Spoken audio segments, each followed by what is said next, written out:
La fibre est installée sur mon aile, puis là, il reste la couche de finition de résine à faire. Et puis, bon, je réfléchissais à deux, trois choses. Et une de celles-là, c'était à propos des, des caches, des espèces de pylônes où vont rentrer les trains d'atterrissage du A10. Et puis, bon, je regardais le plan, et puis, ben, je peux vous montrer. Je regardais le plan que vous allez voir là. Et puis là, je voyais un peu la forme du pylône sur le plan ici. Et puis,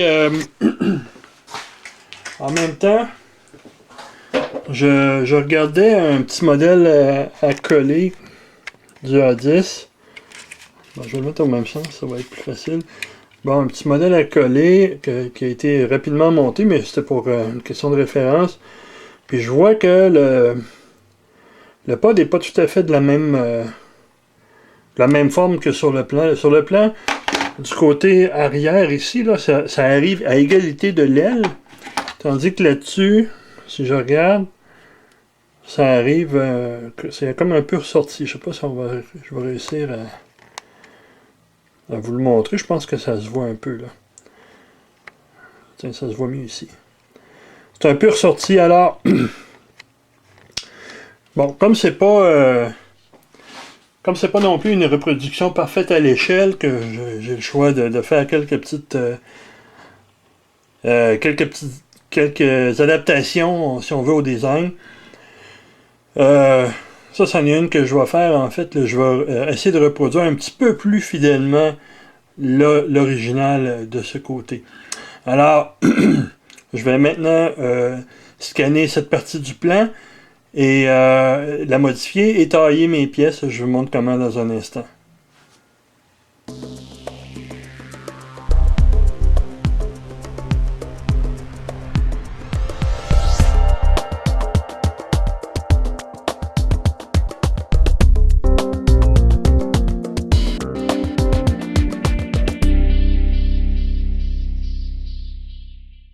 Alors, mes gabarits sont prêts.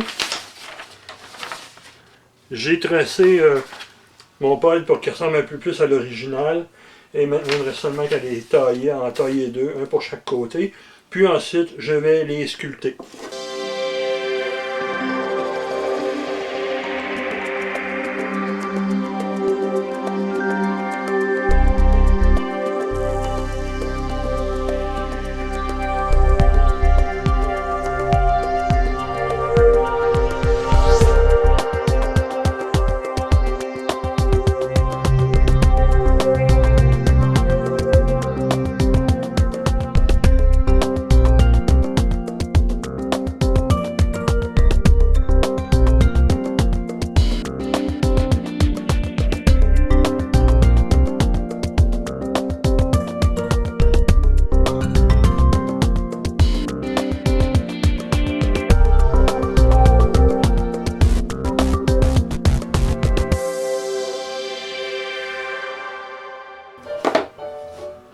Même quand on pense qu'on a fait attention, qu'on a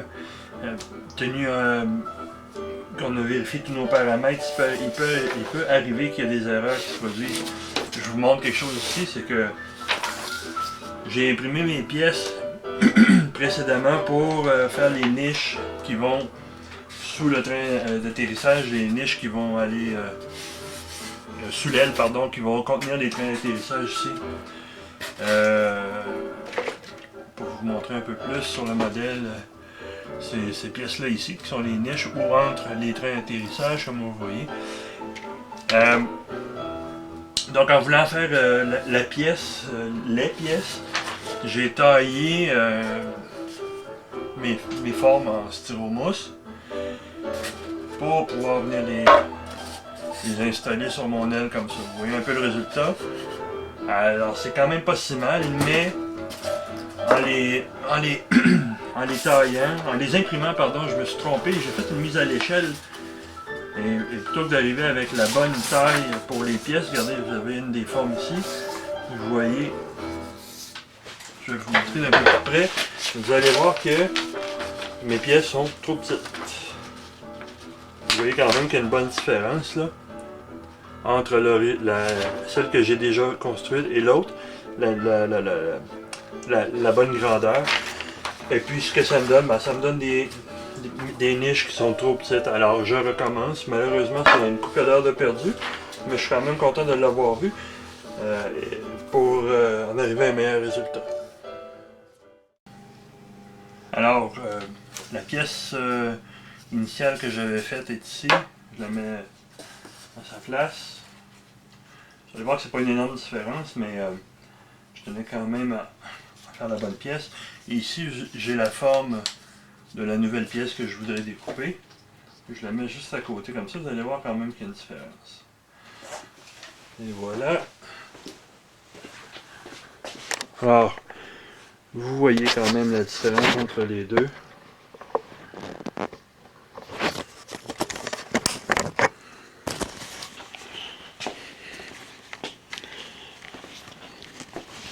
Différence en longueur que vous voyez ici. Et en arrière aussi. Donc il y a quand même presque 1 cm de plus en avant et en arrière. Et je prends l'autre gabarit ici que je mets par-dessus. Attendez un peu, je l'ajuste. Vous voyez aussi la différence là du côté de la largeur. Alors ça prend quand même un peu plus d'espace. On voit bien aussi au niveau de la longueur, à l'avant et en arrière.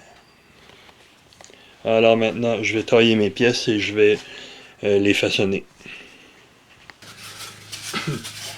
Ici, mes blocs ont 2,5 cm. Pardon, ont 2,5 cm. Pardon, qu'est-ce que je raconte là?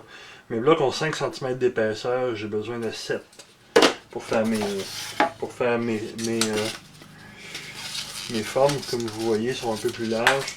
Ce que je vais faire, je vais simplement prendre un de 5, un de 2,5 que je vais coller ensemble avec de l'adhésif en aérosol. Et puis, après, je vais pouvoir tailler mes pièces. Cet aérosol-là, c'est de l'adhésif en aérosol. Et il y a deux façons de l'utiliser. La première façon, si on veut un lien permanent, alors je vais mettre de l'adhésif sur les deux pièces, je vais les mettre ensemble, et si c'est fait dans moins de 15 secondes, le lien sera permanent. Si je laisse sécher par exemple 3-4 minutes avant de joindre mes deux pièces, alors à ce moment-là, je vais toujours avoir le risque que les pièces se séparent. Alors c'est important de le mettre et de tout de suite coller la pièce.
qui est ici, qui fait le tour jusqu'en arrière, la ligne verte sur le côté. Je les ai faites seulement pour me donner un repère lorsque je vais poncer ma pièce. Alors ce que je sais, c'est que de ce côté-ci, ça va être le point le plus large de la pièce, comme ça. Et sur ce côté-là, ça va être le point le plus large de la pièce ici.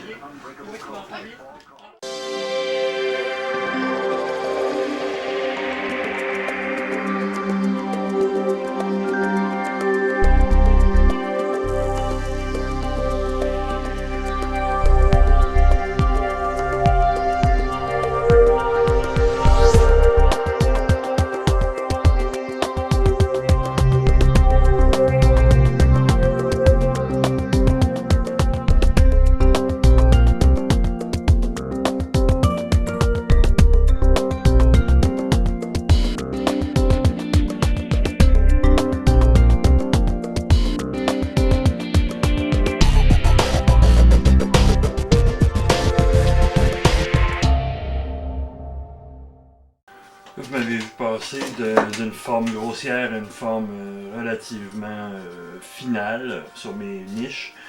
Et vous avez vu, premièrement, j'ai taillé à la scie évidemment.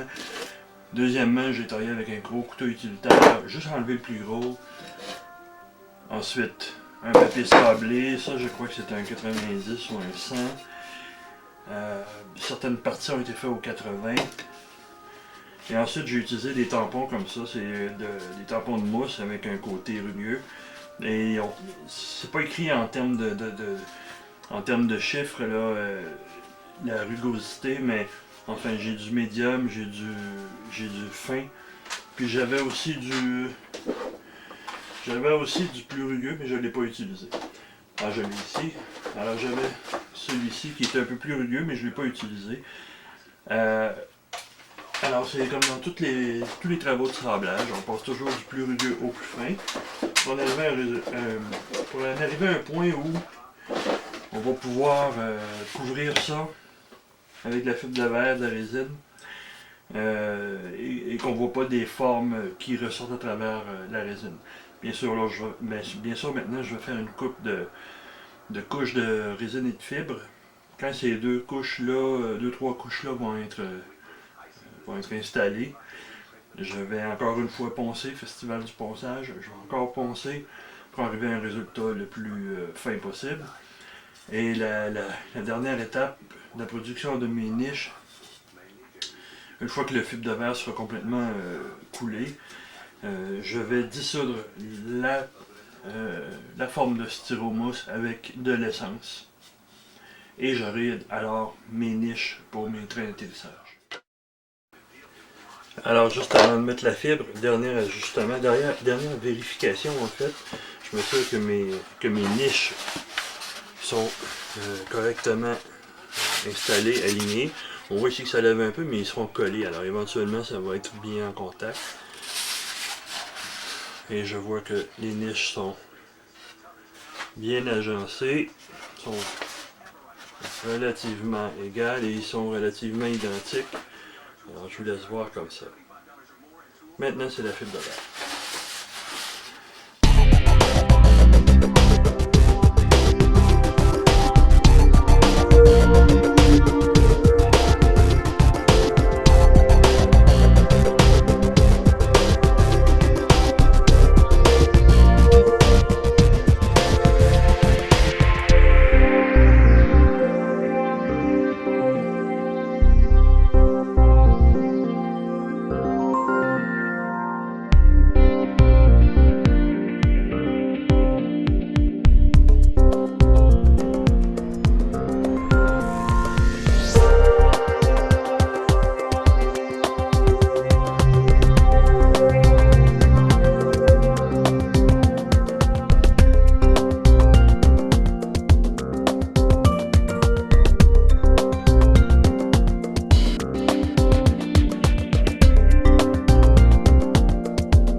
moment où la résine elle est encore un peu collante, mais elle ne colle plus aux doigts. Comme vous voyez là, ça reste pas sur mes doigts. C'est un peu collant, mais ça reste pas sur mes doigts. C'est un bon moment pour commencer à enlever l'excédent qu'il y a tout le tour ici, avant de procéder aux prochaines couches.